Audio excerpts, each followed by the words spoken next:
Hey guys, this is Vysh from Vysh IAS. So our Satish series for medieval Indian history. We are going to continue chapter 3, that is the Chola Empire, South India, 9 to 12 AD. Okay, we had done chapter 2 last time, which is the Kannauj Triangle, the North Indian kingdoms. So it will be a continuation, and like that we'll try to continue. And about how or when we'll continue this, we do not have an answer right now. Okay, whenever we do, lectures will be free on YouTube, because that also we have been getting queries like whether we have any paid course for videos and all. We don't have it as of now, because we want students to actually do the textbooks, but we are just trying to help you out by making out videos also for that. Okay, because our Spectrum series has been a huge hit, and students are like, I think 99% of people who watch that video will not even go to the textbook, because they know when they read 2 chapters from the textbook, they will know like much more has been covered in my videos.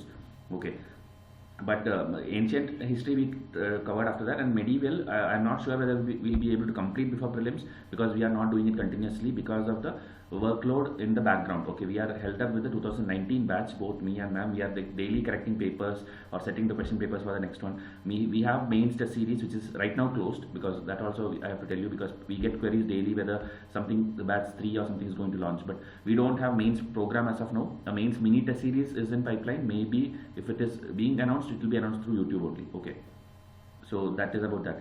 And next 2-3 minutes I want to tell you something else also about the preparation level for 2019. So if you are a very serious aspirant, you can listen to that, else you can just forward 2-3 minutes and then directly go to the lecture. Okay, so why I'm going to say is because we conduct polls. Okay, like you see on the screen, we conduct on a YouTube channel on under the community tab. We frequently conduct polls just to see like how the students are approaching this exam, or how much they are serious. Okay, because there are at least lakhs and lakhs of students every year who apply for this. Okay, but only thousands of them are actually serious. That too, who decided to give UPSC by their own. Meaning it's not like because their seniors done it, or because it's a prestigious job, or like it is being forced upon them by parents, or somebody told you will have good salary, good these things. Only a very few people are actually into this because they want this position to do something good for the nation. Okay, they want to contribute something. So those people, obviously, without even being pushed by someone else, they will download the syllabus, they will download the notification, they will do everything what is the basic pre-work which we tell. Okay, the preparation work before even contacting a mentor or before even talking to someone else. They will at least do this basic research. Okay, that is I know it, because I interact with that many students every day. And another thing is like there are the totally opposite kind of students also, who simply knows that they need UPSC, but they won't do any basic work. They want everything to be spoon fed. Such people are obviously the ones who fall for the coaching ads also. They are ready to give 2 lakh, 3 lakh, 5 lakh, whatever, shift from their home, go to Delhi or wherever. Many cities, metro cities, almost every cities now, they have huge coaching centers. So we are not telling it is bad, but if you expect the coaching center to do everything for you, then you will not clear. Okay, I'm not even telling may not clear, you will not clear, because this exam needs at least 80 to 90% coming from within you. Okay, the coaching centers and the series, everything can do only extra 10% for you, which is also important. Okay, you cannot skip it, but if you don't have that 90% within you, if you don't do in and out, day in and day out, okay, and it's not like the last 30 days or 60 days I'll grab lot of toppers notes and then by heart, you are not going to clear it. Okay, you will not clear. You should realize it at least now. That is why I'm telling it so strictly. Okay, with less than 180 days, if you are thinking like, okay, let it become 100 days, let it become 80 days, and then you will by heart, you are not going to clear, because UPSC from 2016 onwards have been like on top of everyone. Okay, any coaching institute, any topper, anyone, because one topper's words, you cannot believe it and go to the next exam, because next year it is drastically changing. The pattern, the syllabus, everything is same, but the question formation is becoming very unexpected. Okay, you will not even imagine like such a question, how are they framing it. Okay, and you cannot blame it also, because it is part of the syllabus also. Okay, like a very simple example about maps, I will tell you. Map question used to come like at least from the 80s or 90s. Maps question are coming like basic, like either Southeast China Sea, South China Sea, or the Middle East region, or African countries, or the Indian Ocean. These are the basic things which UPSC used to ask, and coaching centers questions are devised in and around that. Okay, 2016-17 onwards, what they asked is, I'll tell you one question example. It's like from Kottayam to Kohima, if you are going, how many states you have to touch. Okay, So it's like, it's not a current affair. They have just made up a question like Kottayam is not in news, Kohima is not in news. It's like generically it will be in news, but it's not a specific news current affair question like how UPSC asks. Okay, so they want you to know the entire states, like where all states are located, because like Kottayam is not like any metro city or any famous city or district inside Kerala. Okay, it is just one of the district where I think the rubber board will be there. Rubber board of India is I think located there. I'm not sure. You can recheck it. So that is the only one factual information which, if at all a student is learning about Kottayam, they will learn. Okay. So Kottayam to Kohima, you need answer is I think around 7 states. So people who know the map by heart, they will know it. But UPSC did not ask such a question before. So that is one of a new framing. Okay, I'm not telling it's like something very shocking or something. People can solve it, but it's a new method. So next year what happened is coaching institutes framed all questions that type. Okay, like if you go from here to there, if you go from there to here, or if you go through Tropic of Cancer, what all you will touch. So UPSC did that. Sorry, coaching institutes did that. So what did UPSC come up with in next year, 2018? They asked a question like which city among the following falls under the latitude of Delhi? Sorry, longitude of Delhi. Okay, Delhi is there. If you draw a straight line through Delhi, which of the following in the options will lie on the same line as Delhi? Okay, this also again, it's not like Delhi is just a capital. It's not like something, any event or any festival or something. It's nothing. They just made up a map question. Okay, so and the options too. Options were very close. Okay, like Bangalore, Hyderabad, I think Noida and Nasik or something. Everything, if you see, it's like maybe 1 degree or even less than 1 degree difference in longitude. Okay, that is how they framed the options. So UPSC, maybe they framed it in such a way that they want the smart students to leave that question if you don't know, so that you don't make it negative. So what I'm telling is, this is one question which came. Now this year UPSC coaching institute, if you take, they will take hundreds of questions like that. What lies in the longitude of Guwahati? What lies in the latitude of that thing? So they'll make you do all these things. Okay, and you will by heart this also, and you will have a satisfaction that yeah, I am doing as per 2018 paper.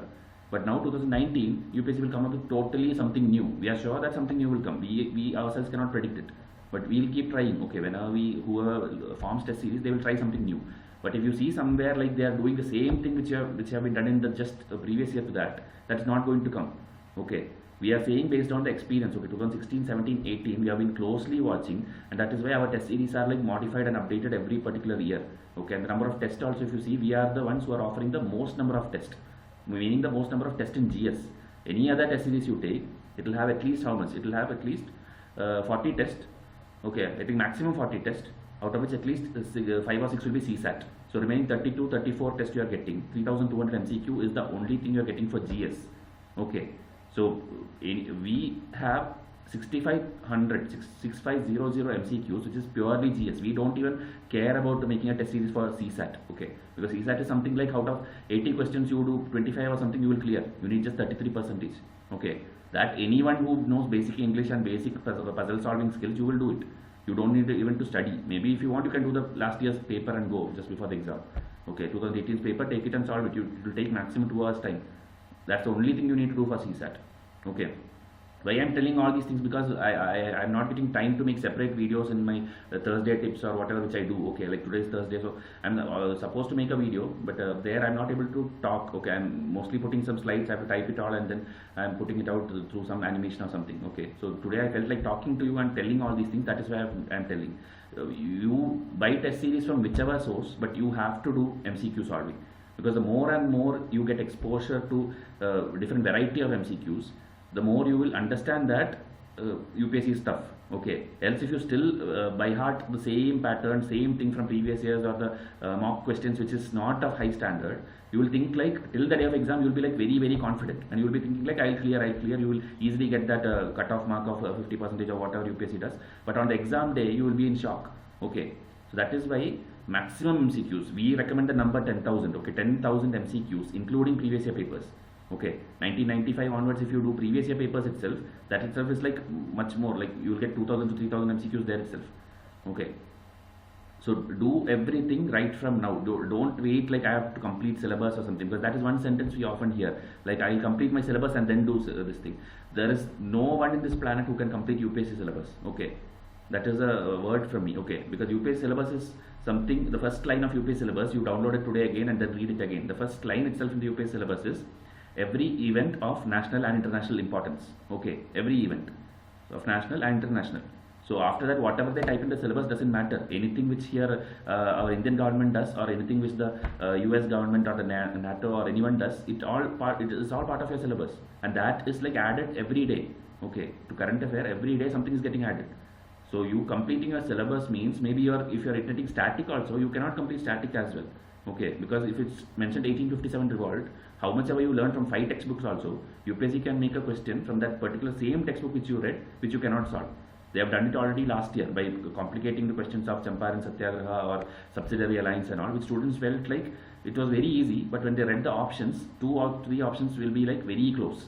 Okay, they are trying to check your analytical skills more than the by-hearting skills or knowledge skill. Okay, maybe those who have written the exam last year will be clearly able to connect whatever I said now.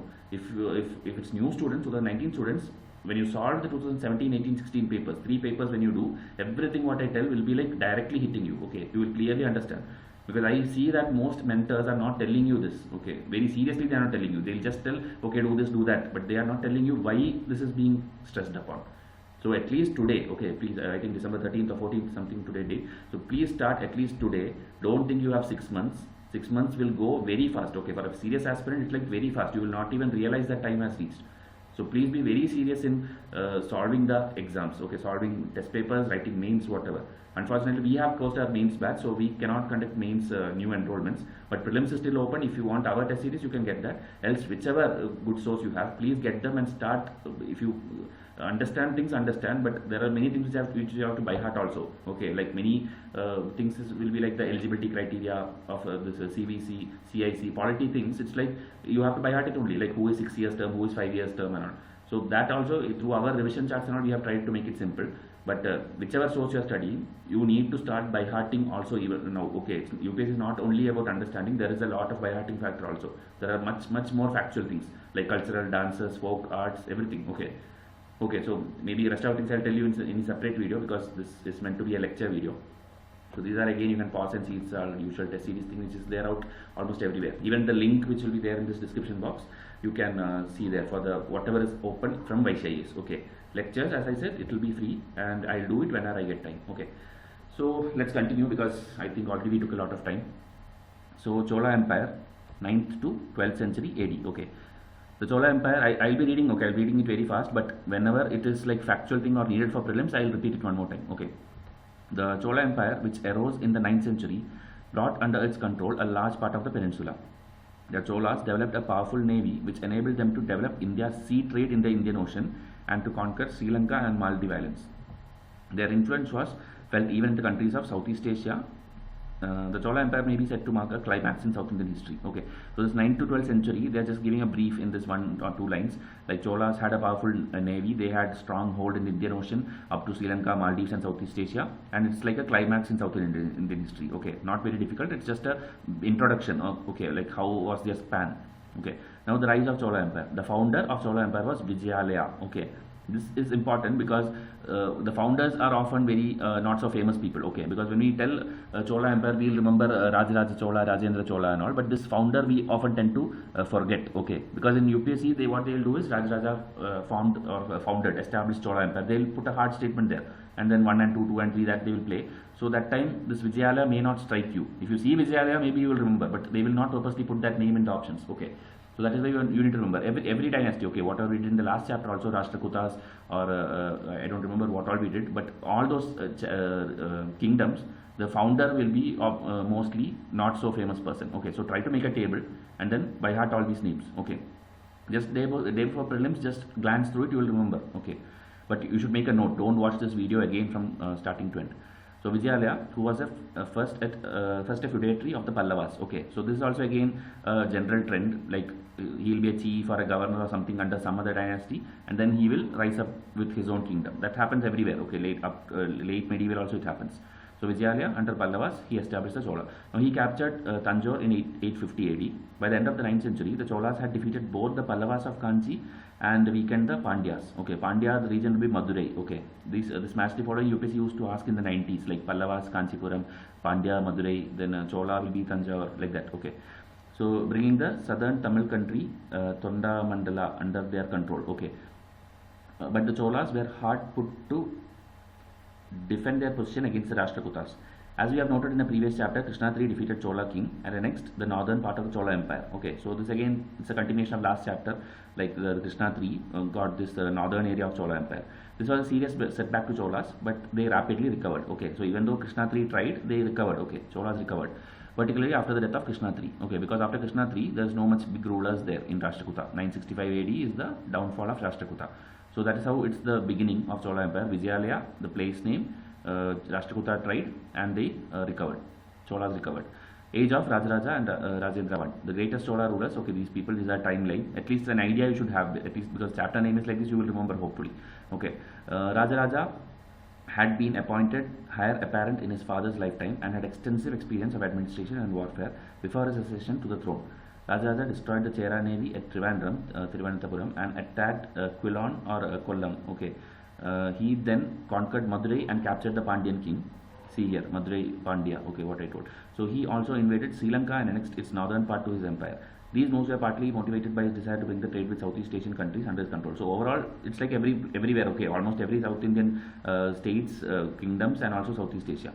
The Coromandel coast, that is the eastern one, and Malabar, which is the western, were the centers of Indian trade with the countries of Southeast Asia. One of his naval exploits was the conquest of the Maldive Islands. Okay, so this is also there.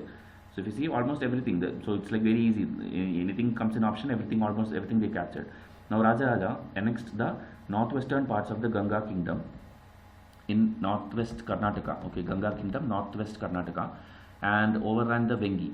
Rajendra I carried forward the annexationist policy of Rajaraja. Okay, Rajendra I, who is succeeding this person, Rajaraja, again did the same thing. Okay, Pandya, Chera, Sri Lanka. I'm not reading everything. It's everything. Okay, almost everything. So for another 50 years, it was under Chola control. So they both did the same thing.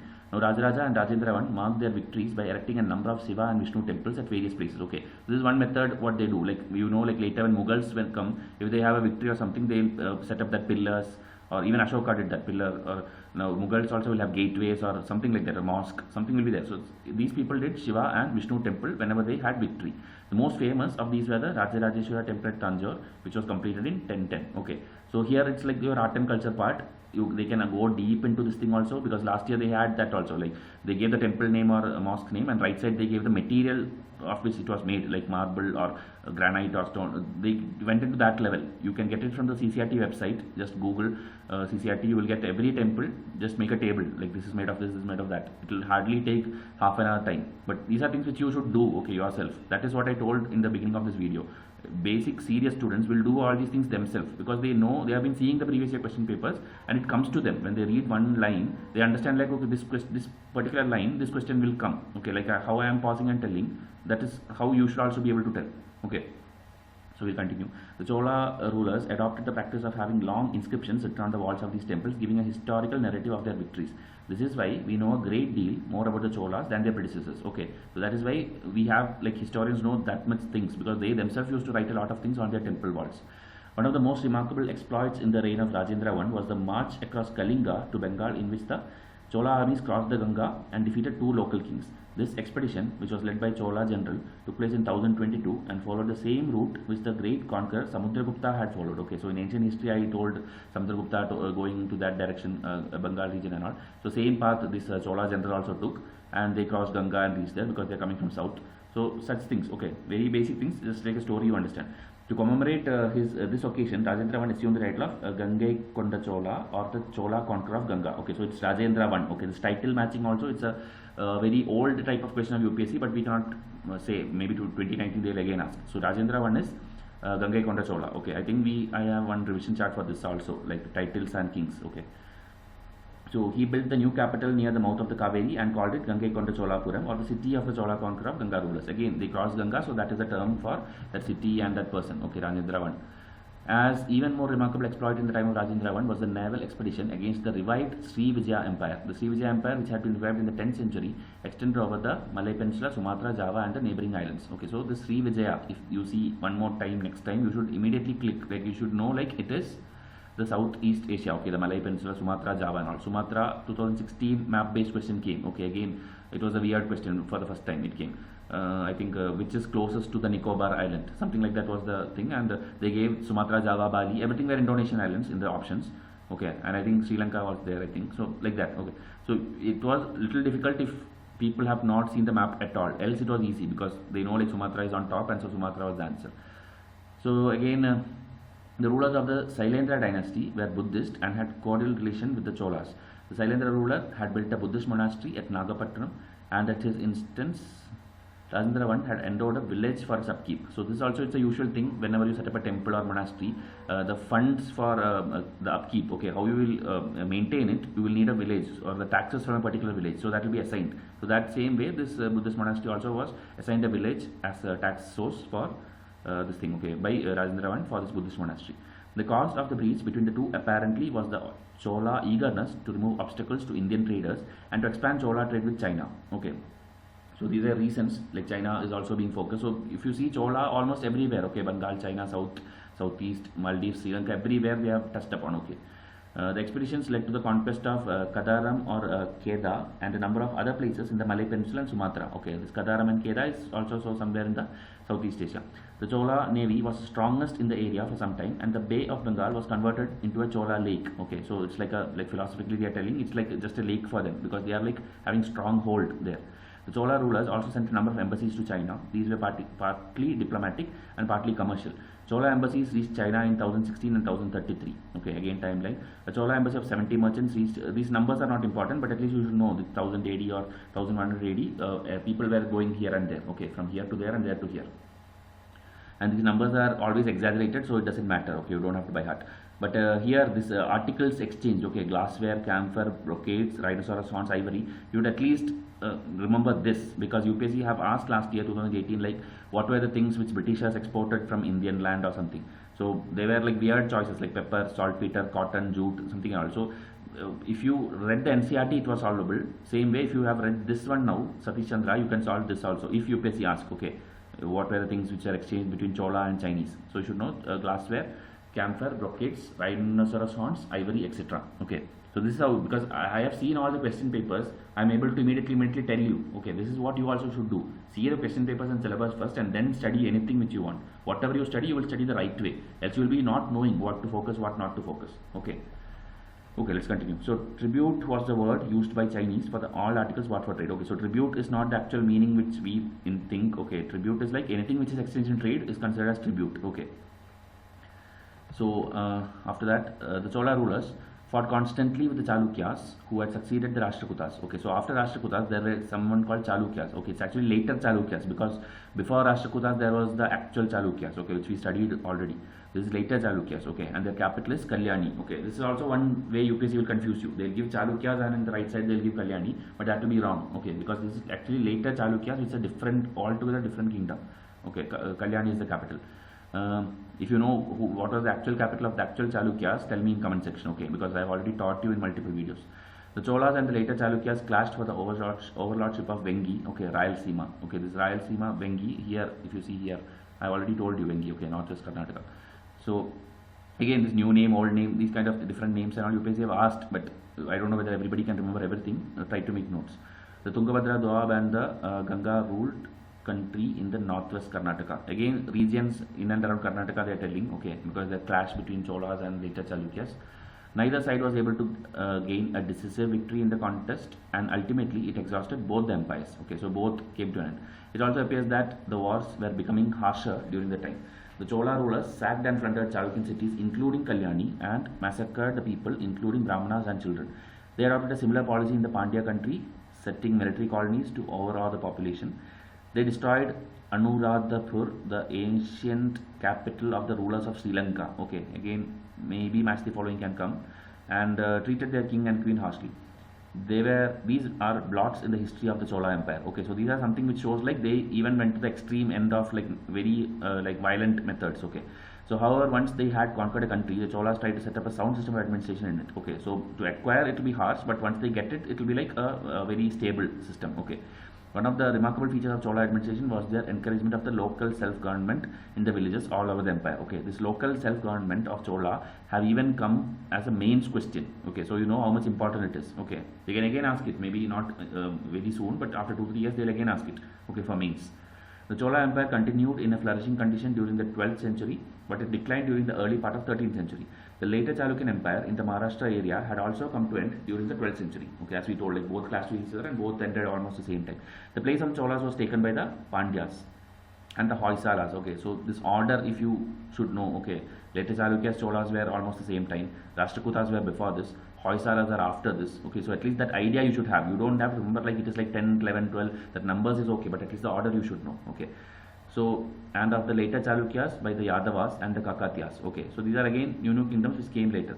These states extended patronage to art and architecture. Unfortunately, they weakened themselves by continuously fighting against each other, sacking the towns and not even sparing the temples. Ultimately, they were destroyed by the sultans of Delhi in the beginning of the 14th century. Okay, so if you see, we often see like for political reasons and all, we see like Muslims came from outside and destroyed temples and all. But here, if you see, even the Hindus who were fighting with each other, even before the Muslims entered India, they were also destroying the temples. Okay, so it's like not any religious intention. It's like it is where the wealth is there, or it is like the symbol of power. So you destroy it. Obviously, if you want to take capture of a land, you will destroy the most powerful building there. That's all. So adding a religious angle to it is all political agenda which happens nowadays, and that is being like debated by all our intellectual youths over the Facebook. Okay, so at least you people who are studying all these things at least should not go into that range. Okay, you should not participate in such cheap debates or something and waste your time. Okay, because people who are doing that have zero knowledge of our history. Okay. So we'll go to Chola government. The king was the most important person in the Chola administration. All authority rested in his hands, but he had a council of ministers to advise him. The kings often went on tours in order to keep better touch with the administration. The Cholas maintained a large army consisting of elephants, cavalry, infantry, which were called the three limbs of the army. Okay, so elephant, cavalry, and infantry. Okay, so everything. Okay, there. The infantry was generally armed with spears. Most of the kings and bodyguards who were sworn to defend the kings, even at the cost of their lives. The Venetian traveler Marco Polo. Okay, these travelers are also very, very important. We have a table revision chart of at least I think 15 travelers and the timeline in which they came. So if you don't have it, either get it from us or you make your own. Okay. So Marco Polo, who visited Kerala in the 13th century, says that all the soldiers in the bodyguard burnt themselves in the funeral pyre of the monarch when he died. Okay, so it's showing the loyalty or maybe I don't know, too much commitment by the soldiers to the king. Okay. So it's like here it's told, like it's like exaggeration, maybe exaggeration. Okay. The Cholas also had a strong navy, as we have seen, which dominated the Malabar and Coromandel coast, and for some time the entire Bay of Bengal. Okay. So again, Chola, like overall, understanding from this paragraph is king is the strongest one, but he keeps in touch with everyone, and everyone are committed to him. And Marco Polo came. Okay. This is the four key keywords. This is how you learn a textbook. Okay. You should take away something from every line which you read. Okay. The Chola Empire was divided into mandalams. Okay, this is what the main question came, the local administration. Mandalams or provinces, and these in turn were divided to, I think, Valanadu. We'll see in the next page. Okay, and Nadu. Yeah, it will be Valanadu. Okay, Valanadu and Nadu. Sometimes princes of the royal family were appointed governors of the provinces. Officials were generally paid by giving them assignments of revenue-bearing lands. Okay, so this also it is used to ask whether they were paid in cash and kind. So it's mentioned like officials were given revenue lands. Okay, meaning revenue-bearing lands. They will be administering that. The Chola rulers built a network of royal roads which are useful for trade as well as for the movement of the army. Trade and commerce flourished in the Chola Empire, and there were some gigantic trade guilds which traded with Java and Sumatra. Okay, again same story. The Cholas also paid attention to irrigation. The river Kaveri and other rivers were used for the purpose. Many tanks for irrigation were built. Some of the Chola rulers carried out an elaborate survey of land in order to fix the government share of land revenue. So if you see, like almost every kind of administrative work they have done. Okay, building infrastructure, building irrigation tanks, building roads. Okay, and doing the survey of land also. We do not know precisely the government share was. Okay, so again detailing we don't know, but they did everything. In addition to land tax, the Chola rulers drew their income from tolls on trade, taxes on professions, and also from the plunder of the neighboring territories. Okay, this also they can put 1, 2, 3, 1, 2, 3, and 4. They'll give what all kind of revenue they had. So almost they had everything. Okay, land tax is there, tolls are there, taxes are there on different professions. Okay, so that all they'll give different professions and ask. So since it's mentioned generic, it will be like everyone had to pay tax. Okay, and also from the plunder of neighboring territories. The Chola rulers were wealthy and could afford to build a number of towns and magnificent monuments, including temples. We have already referred to local self-government in the villages in some areas in the Rashtrakuta Empire. Okay, we know more about village government in the Chola Empire from a number of inscriptions. So as I said, they had a lot of inscriptions, that is why we know much more. We hear of two assemblies called the Ur and the Sabha or Mahasabha. The Ur was a general assembly of the village. Okay, general assembly of the village is Ur. Okay, however, we know more about the working of the Mahasabha. This was a gathering of the adult men in the Brahmana villages. Okay, so general assembly is Ur, okay, like everyone, and this adult men in the Brahmana villages is the Mahasabha, okay, which were called Agraharas also. This was asked, I think, okay, what does it mean? So Agraharas, Mahasabha, Ur, okay, and here we learned the Nadu, Valanadu, Mandalam and all these things. Try to recollect. These were villages settled by the Brahmanas in which most of the land was rent-free. These villages enjoyed a large measure of autonomy. Okay, this is also important line, large measure of autonomy. Okay, the affairs of the village was managed by an executive committee to which educated persons owning property were elected either by drawing lots or by rotation. Okay, so it's like you need to have property to get elected. Okay, these members had to retire every 3 years. There were other committees for helping in the assessment and collection of land revenue for maintenance of law and order, justice, etc. One of the important committees was the tank committee, which looked after the distribution of water to the fields. Okay, so this also they can ask like what each committee is for. Okay, so tank committee is for like the distribution of waters to the land field. The Mahasabha could settle new lands and exercise ownership rights over them. It could also raise loans for the village and levy taxes. The self-government enjoyed by these Chola villages was a very fine system. To some extent, system worked in other villages as well. However, the growth of local intermediaries tend to restrict their autonomy. Okay, with middlemen, all these people will grow, and that is why it will later maybe spoiled a little bit. But till then, it was like they can do that. They can charge taxes. They can have committees. They will organize everything. They will raise loans. Everything they are doing. Okay, the village is like having that autonomy. Okay, that is why it is very important. The Chola local administration. Now, cultural life. Okay, the extent and resources of the Chola Empire enabled the rulers to build great capitals such as Tanjore, Gangaikonda Cholapuram, Kanchi, etc. The rulers maintained large households and large palaces and banquet halls, spacious gardens and terraces. Thus, we learn of 7 or 5 storied houses for their chiefs. Unfortunately, none of these palaces of the period have survived. The Chola capital, Gangaikonda Cholapuram, is now just a small village near Tanjore. However, descriptions of the magnificent palace of the rulers and their ministers and of equally magnificent houses in which the wealthy merchants lived are to be found. Again, same thing they are saying round and round. Okay, huge palaces and all we understood, but they have, how we are knowing about it is because of the inscriptions. Okay, not because it's existing now. Nothing survived. Okay, most of the things did not survive, but we have proof in the literature. Temple architecture in the south attained its climax under the Cholas. Okay, this also like UPSC will ask as a mains question. Okay, they'll exactly put this statement: temple architecture in the south attained its climax under the Cholas. Elucidate. That is what they'll do. Okay, and you have to write the entire thing which follows. The style of architecture which came into vogue during this period is called Dravida. Okay, Dravida, Nagara temple and all is like plentifully like it's covered in our test series. So you should also learn from any source because it was confined largely in South India. The main feature of this style was the building of story upon story above the chief deity's room. Okay, this Garbhagriha where that main idol or something is placed. Above that, like floor after floor will be there, story after story will be there. So that style was there in this Dravida. The number of stories varied from 5 to 7, and they had a typical style which came to be called the Vimana. Okay, so that if you have already studied, you will know what is Vimana. Okay, a pillared hall called Mandap with elaborately carved pillars and a flat roof was generally placed in front of the sanctum. Okay, so that idol is there in Garbhagriha, then a passage kind of thing is there where pillars are there and a flat roof is there, and that hall is called Mandap. Okay, like this, you try to visualize it. Okay, you will find pictures anyway if you Google, but when you read it also you should be able to relate. If you remember the picture, you can solve any prelims question. Okay, for art and culture. So it acted as an audience hall and was a place for various other activities such as ceremonial dances which were performed by the Devdasis, the woman dedicated to service of the god. Sometimes a passage used to be added around the sanctum so that the devotees could go round it. Okay, like we have nowadays. So images of many other gods could be put in this passage. This entire structure was enclosed in courtyard surrounded by high walls which were pierced by lofty gates called Gopuram. So Gopuram is that big gates, okay, gateway kind of thing. In course of time, the Vimanas rose higher and higher. The number of courtyards were increased to 2 or 3, and the Gopurams also became more and more elaborate. So everything is like increasing or becoming huge. Thus, the temple became a miniature city or a palace with living rooms for priests and many others. Okay, like same like Buddhist viharas and all. This temples also is like becoming big and big, where people are also living.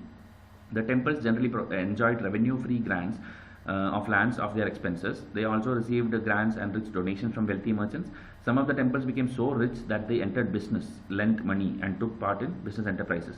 They also spend money on improving cultivation, digging wells, tanks. Okay, so the administration and the temple people both are doing these same things. Okay, an early example of the Dravida style of temple architecture is the 8th century temple of Kailasnath at Kanchipuram. Okay, this Kailasnath temple, there are a lot of Kailasnath temples in India, so you should know which we are talking about. Okay, this is in Kanchipuram, which is in the southwest. Okay, one of the finest and most elaborate examples of the style is, however, provided by the Brihadeshwara temple. Okay, so we saw Rajrajeshwara temple, we are seeing Kailasnath temple, Brihadeshwara temple. All these are under Chola Empire. Okay, this is also called the Rajaraja temple. Okay, this Brihadeshwara temple, because the Cholas were in the habit of installing images of kings and queens in the temple in addition to the deity. In the temple at Gangaikonda Cholapuram, though in a dilapidated condition, is another fine example of temple architecture under the Cholas. A large number of temples were also built at other places in South India. However, it may be well to remember that the proceeds for some of these activities were obtained from the plunder of the population of neighboring areas. So they are getting wealth by plundering other regions and then building temples here and then praying. Okay, so that is not a right method, but that is how they did. So after the fall of the Cholas, temple building activity continued under the Chalukyas of Kalyani and the Hoysalas. The district of Dharwar and the Hoysala capital, Halabid, had large number of temples. Okay, the most magnificent of this is the Hoysaleshwara temple. Okay, so here if you see, here it's telling like the temple architecture is like climax under the Cholas. But here another line is like after the fall of Cholas, temple building continued. Okay, so you should not confuse between the two. Don't think like after Cholas nobody built temple. Okay, the architectural skills may be like the evolution stopped here, because after that maybe it's like repetition or like mixing up things. Okay, that is how that's what it means.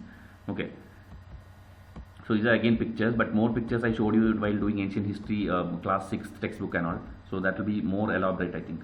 Okay, so this one also you can pause and see, else you can just Google and do it from CCRT. Okay, you will have color pictures, you will understand better. So it is the best example of what is called the Chalukyan style. Okay, that Hoysaleshwara something. Okay, which we saw. Apart from the image of gods and their attendants, both men and women, Yaksha and Yakshini. Okay, the temples contain finely sculpted panels which show a busy panorama of life, including dance, music, and scenes of war and love.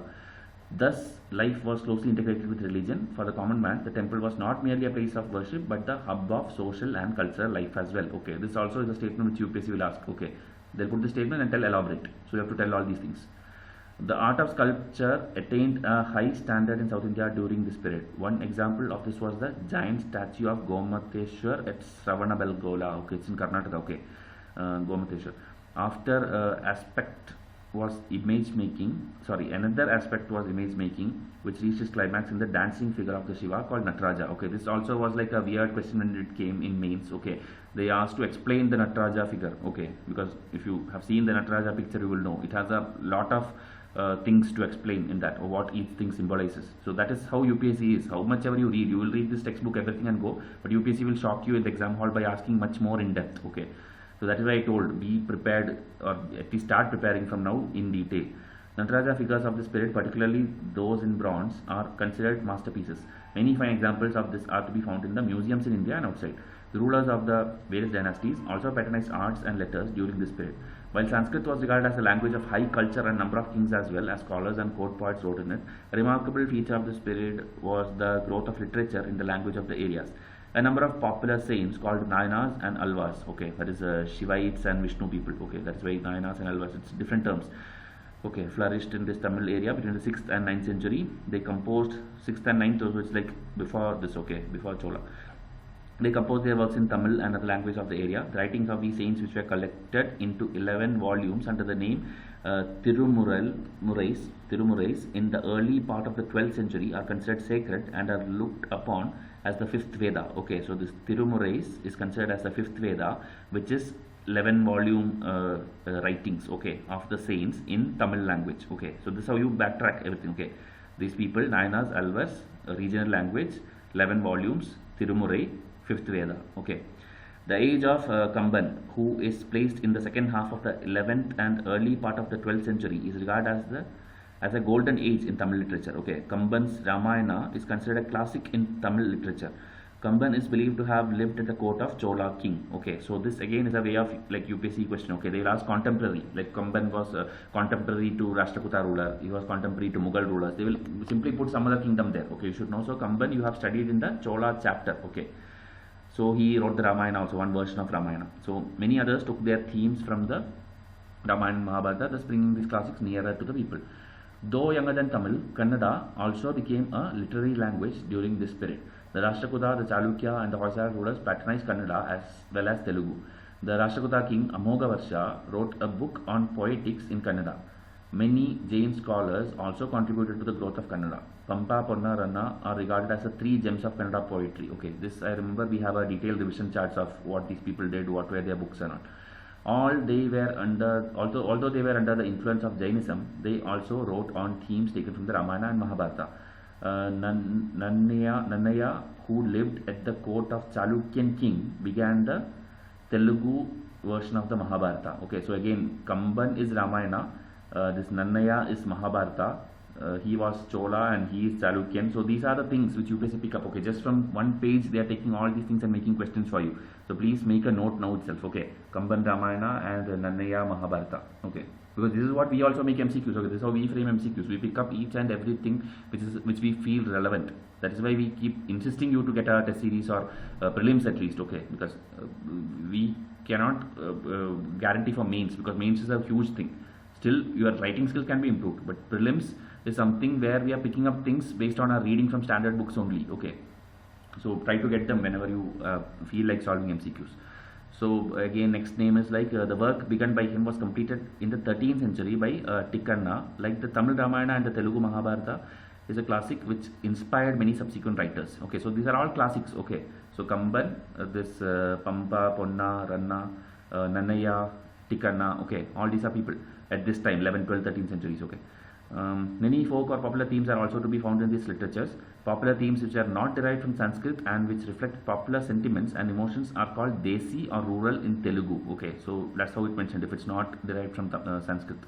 We can thus see that the period from the 8th to 12th century was not only remarkable for political integration in South India but also for cultural development. Trade and commerce also flourished during the period and agriculture expanded, making it one of the great periods in history of South India. Okay. Now these exercise which you give questions, you will be thinking like it's like 10th standard, 11th standard questions, but UPSC will take exactly these things and modify it a little bit. Okay, so try to pause it and read it and see whether you're able to at least guess in and around some 5-6 points related to each of these. If not, again watch this video, again make notes, and before the exam prepare it again. Okay, I mean glance it again. Better it will be like you should solve tests. Okay, both prelims and mains, but else do it your own way, whichever way you do. Okay, so this chapter also we completed. Next chapter will be this one, economic and social life. So it's going to be again 800 to 1200 AD. Okay, so again we'll see that whenever I have time I'll record it. So meanwhile, at least focus on whatever I told you in the beginning of this video, because it's all told because prelims is nearing. Okay, we don't want students to still giving us the poll results which I showed you. Okay, it's not okay. This one, like I don't want students to again tell like I have no idea or I have not started mains. I'm by hearting just prelims. You should ideally be in this first option. Okay, like I was doing mains preparation till now and slowly shifting to prelims. So if you see out of 100%, only 27% are doing it. Okay, remaining people are having a totally different strategy, which according to us is not the right one. Okay, so please at least do it right now. Okay, because mains anyway you can't go back now. So start your prelims. Start focusing more. Okay, at least from Jan 1st you have to fully dedicate to prelims and solve MCQs. Okay, so I'll come up with the next video soon. This video got lengthy because I had to do all this extra talking to you. So anyway, leave your comments if you found it useful, else we'll directly go to lectures from now. Okay, so thank you and have a nice day.